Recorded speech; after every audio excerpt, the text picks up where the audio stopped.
안녕하세요 여러분, 월요일 아침입니다. 저는 2주 만에 뵙고 있습니다. 지난주 말씀드린 새 종목, 특히 동진 세미캠은 불을 뿜었죠. 다른 두 종목도 좋았습니다. 이번 주 이제 7월 하반기죠. 하반기에 시장이 주목할 수 있는 업종은 어디일까? 그리고 어떤 종목 방송에서 확인하십시오. 수출 데이터에서 찾아내는 투자 유망 종목. 2023년 하반기에 주목해야 할 주도주는 바로 여기다. 먼저 지난주 제가 방송에서 새 종목을 언급했었는데 결과부터 확인하겠습니다. 첫 번째, 동진 세미캠입니다. 23일, 그러니까 방송을 26일 월요일에 했기 때문에 23일 금요일 종가 대비해야죠. 금요일 종가가 26,150원이었고 30일 금요일 종가 42,100원, 약 5,000원, 6,000원 가까이 올랐습니다. 20% 넘는 상승률을 보였고요. 두 번째 종목 솔루엠이었습니다. 솔루엠 23일 금요일에 28,500원 종가였는데 30일 종가 29,350원, 별로 오르지 않았습니다. 마지막으로 ENF 테크놀로지, 삼성 테일러 공장 동반 진출한 ENF 테크놀로지, 미국 정부의 반도체 부품 소재 종목 회사에 대한 지원 뉴스를 통해서 말씀을 드렸죠. 종목은 멤버십에서 확인을 하자. 죄송합니다. 그렇게 말씀을 드렸네요. 23일 금요일 종가 25,100원이었고요. 30일 종가 26,700원이었습니다. 일주일 증시가 그렇게 좋지 않았지만 나름 선방을 했습니다. 자, 이번 주는 수출 데이터 이야기부터 해야죠. 그 안에서 2023년 하반기에는 어떤 종목을 더 집중해서 봐야 된다, 그 얘기를 하고 싶었습니다. 먼저 6월 무역 수지, 정말 오랜만입니다. 16개월 만에 흑자 전환을 했습니다. 흑자 내용이 불황이니 아니니 그런 건 따지지 않겠습니다. 왜? 오늘 방송은 그게 중요한 게 아니기 때문입니다. 아무튼 6월 무역 수지 16개월 만에 11.3억 달러 흑자 전환을 했습니다. 아주 좋은 뉴스면 분명합니다. 중요한 거, 전체 흑자 규모, 그리고 16개월 만에 흑자 전환 여부, 아주 중요하죠. 하지만 더 중요한 것은 주요 품목, 수출에서 어떤 품목이 좋았는지, 어느 업종이 현재 상황이 좋아지고 있는지, 수출 상황을 통해서 종목이나 업종을 발굴해야 한다는 점이죠. 가장 먼저 수출 데이터 확인하겠습니다. 먼저 보실 그림은 스마트폰 카메라 모듈입니다. 스마트폰 카메라 모듈 2022년 10월을 고점을 찍고 계속 하락하고 있습니다.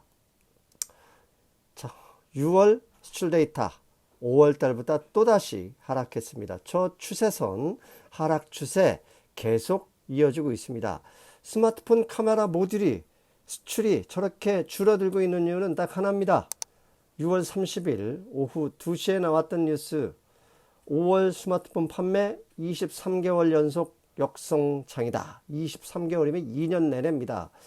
삼성이야 그렇다 치고 글로벌 잘 나가는 아이폰조차도 23개월 연속 스마트폰이 판매량이 저렇게 줄고 있다는 얘기입니다. 당연히 스마트폰 판매량이 부진하는 것은 카메라 모듈 판매량에도 당연하게 영향을 줄 수밖에 없습니다.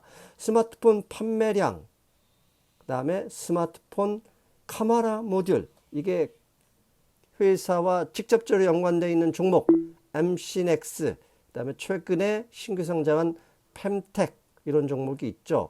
이들 주가 직접 확인해 보십시오.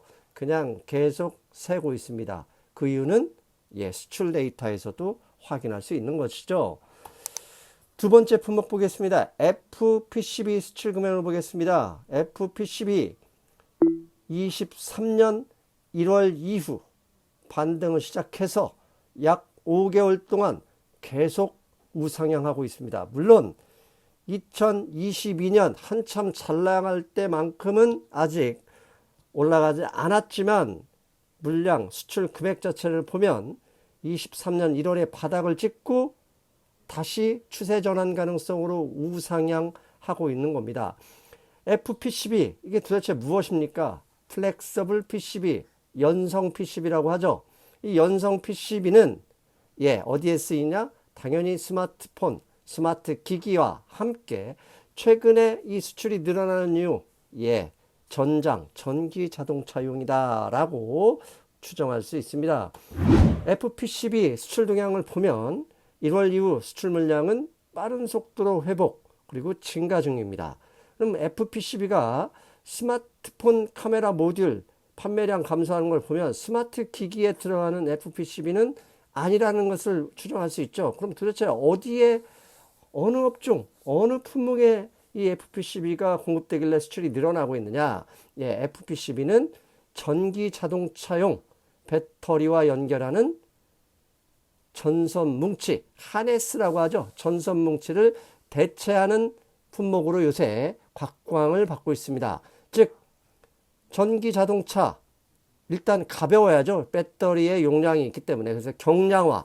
그 다음에 배터리가 가장 문제가 열이 올라가서 불이 나는 거잖아요. 그래서 그 전선이 고열을 견뎌야 합니다. 그래서 필요한 게 FPCB라는 얘기입니다. FPCB가 뭔지 지금 보시는 그림입니다. 배터리와 자동차를 연결하는 일종의 전선 뭉치. 옛날에 우리 내연기관차 열어보면 전선 뭉치 엄청 많았잖아요. 근데 지금 전기차를 혹시 열어보면 아무것도 없습니다. 왜? 만약에 그 전선 뭉치 이렇게 놓으면 전기차에서는 타버립니다. 그리고 전기차는 전장, ADAS죠. 자율주행, 데이터의 전송 속도가 중요한데 그런 뭉치를 가지고는 빠른 데이터 이동 감당할 수가 없습니다. 그래서 그 전선 뭉치 하네스를 대체하는 게 사진에 보시는 그림, 이게 바로 FPCB라는 거 알 수 있습니다. 세 번째입니다. PI 필름 수출 금액이다. PI 필름 수출 금액 똑같습니다. 앞에 FPCB처럼 23년 1월을 저점으로 해서 조금씩 우상향하고 있습니다. PI 필름 도대체 뭐지? 이게 뭐길래 이렇게 요즘 수출이 안 좋은데도 불구하고 5개월 연속 우상향 조금씩 늘어나는 것이냐 찾아봤습니다. PI 필름 검색을 해보니까 이런 얘기가 나옵니다. 여러 가지 용도 중에 대표적인 게 첫 번째 디스플레이 용도입니다. 디스플레이를 구성하는 부품 중 디스플레이의 PCB에서 발생하는 신호를 디스플레이 패널에 전달하는 구동화로서 PI 필름 위에 금수층을 스퍼트하고 구리를 도금하고 등등. 이게 뭐죠? LCD, OLED, 결국 스마트 기기, OLED TV 이런 쪽입니다. 디스플레이 용도. 하지만 아시죠? 앞에서 스마트폰조차도 팔리지 않고 OLED TV 조금씩 늘어나지만 많이 팔리지 않죠. 당연히 PI 필름 수요가 줍니다. 그래서 2020년 고점부터 계속 떨어지고 있는데 올해 상반기에 늘어나고 있는데 도대체 어디에 사용되는 것일까 찾아봤더니 밑에 나오죠. PI 필름. EV, Electric Vehicle, 전기차를 대표로 전장용 PI 필름 시장은 자동차 내의 다양한 용도 및 부품에 사용되고 있다. 그리고 밑에 보시죠. EV용 배터리, 2차 전지 절연 테이프 시장이다. 스마트폰 기기, 디스플레이는 안 팔려서 매출이 줄고 있지만 전장용으로 이 PI 필름이 조금씩 늘어나고 있겠구나라고 추정할 수 있는 것입니다. 네 번째 수출, 리드 프레임 알아봤습니다. 리드 프레임 보시면 끊임없이 시장 수출 물량 감소하고 있습니다. 왼쪽 보시죠? 계속 줄고 있습니다. 6월 달에도 줄었습니다. 그런데 오른쪽 보니까 수출 단가는 올라가고 있습니다. 2022년 12월 바닥을 찍고요. 수출 단가가 올라가고 있다. 수출 금액이 줄고 있는데 단가는 올라가고 있다. 이거 무슨 얘기입니까? 그럼 리드 프레임이 뭔지 알아볼 필요가 있죠. 리드 프레임, 반도체 후공정의 핵심이라고 평가한다. 반도체 칩과 외부 회로를 연결해준 전선과 반도체 패키지를 전자유로 기판에 고정하는 버팀대를 말한다. 그런데 또 있네요. 차량용 반도체 일부 제품은 리드 프레임이 없으면 상품화되지 못한다.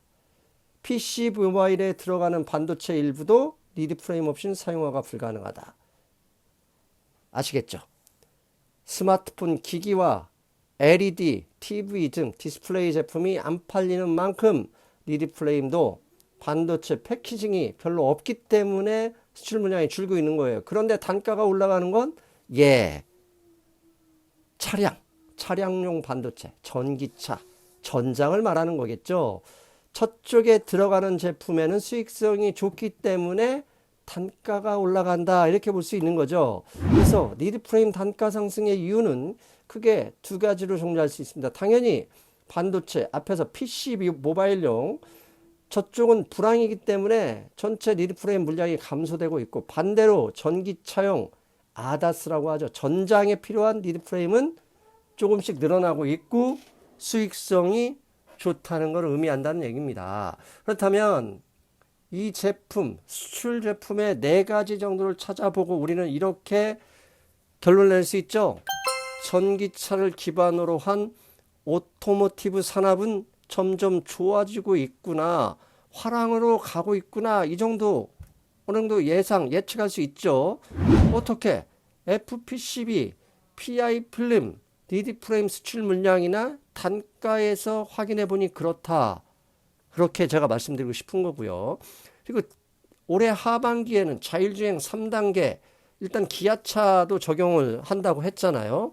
벤츠는 올해 하반기나 12월에 되면 미국 수출 차량부터 자율주행 3단계 적용하겠다고 그랬고요. 테슬라는 이미 베타 버전이긴 하지만 자율주행 3단계 이미 시작하고 있습니다. 그럼 하반기에 자율주행 3단계 본격적으로 확산될 가능성이 있죠. 3단계, 인간은 편한데 계속 불황이든 뭐든 상관없습니다. 편하고 싶어하는 인간의 본성이 있기 때문에 편한 차 자율주행 3단계가 나온다? 그 얘기는 프레임이 전기차라는 의미죠. 그러면 전기차 부품, ADAS, 전장이죠.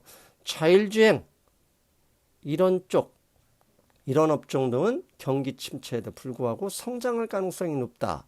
그러면 FPCB 검색하면 딱 나옵니다. BH, 그 다음에 인터플렉스, PI 필름 소재 이렇게 나오고요. 리드 프레임, 차량용 리드 프레임 그러면 해성 DS 등이 나옵니다. 이들 세 종목들이 이미 조금씩 출발했죠. 그러면 이 종목밖에 없느냐? 다른 종목 많죠. 충분히 여러분들 공부하시면 나옵니다. 왜 그런 종목 얘기하지 않느냐? 죄송합니다. 그건 여러분들 공부하시거나 우리 멤버십에서 잠깐 들어오셔도 아실 수 있고요. 아무튼 마지막으로 정리하면 이렇게 말씀드릴 수 있습니다. 수출 데이터는 이미 오토모티브, 전장업종을 주목하게 만들고 있다. 전장 그러면 대표 종목으로 LG전자, HL만도, 현대오토에버, 현대모비스, 해성DS 이런 종목들이 있습니다. 이 종목 끝났냐? 끝나지 않았죠. 강세를 시작했거나 슬슬 시동을 걸고 있는 종목, 대표적인 이런 종목들 보시고요. 그 다음에 레버리지가 좀 더 큰 종목, 그렇다면 개별 종목들, 스몰캡, 중소형 종목 찾아야 되죠. 그런 종목들은 여러분들 공부하시거나 유튜브나 어른 쪽으로 참고하셔야죠. 중요한 건 주도주로 시장이 방향이 정해지면 다음 종목군은 빠르게 이동하죠. 지난 6개월 보면 연초에는 2차전지 양극재 테마, 그 다음에 나타난 테마를 또 그러면 AI 테마, 최근에는 HBM 테마, 의류 AI 테마 이런 식으로 올라갔죠. 그럼 하반기에는 그쪽에서 다시 나오냐? 그렇진 않겠죠. 그쪽에서 이미 많이 올랐기 때문에 먹을 게 별로 없을 수 있습니다. 그렇다면 새로운 주도주를 찾을 텐데 그 중에 하나, 저는 전장, 자율주행, 이걸 포괄하는 오토모티브 이쪽에서 찾아야 한다 이렇게 보고 있습니다. 2주 연속으로 거시경제 얘기를 하지 않고 있습니다. 주식시장 이야기를 하고 있는데 왜? 어떤 악재가 나오지도 않았고 보이지도 않습니다. 무슨 일이 발생하든 미국 증시 계속 오르고 있죠. 이런 상태에서 시장이 올라가고 싶다고 하는데 저 혼자 뭐가 내려갈 것이다, 위험하다, 의미가 없죠. 현재 시장이 그렇습니다. 악재나 혹시라도 상황이 변동될 가능성이 있는 거시경제 변수가 나오기 전까지는 이러한 방송 유지하겠습니다. 하반기 더욱더 높은 수익 기대하겠습니다. 여러분 다음 시간에 뵙겠습니다. 여러분 안녕.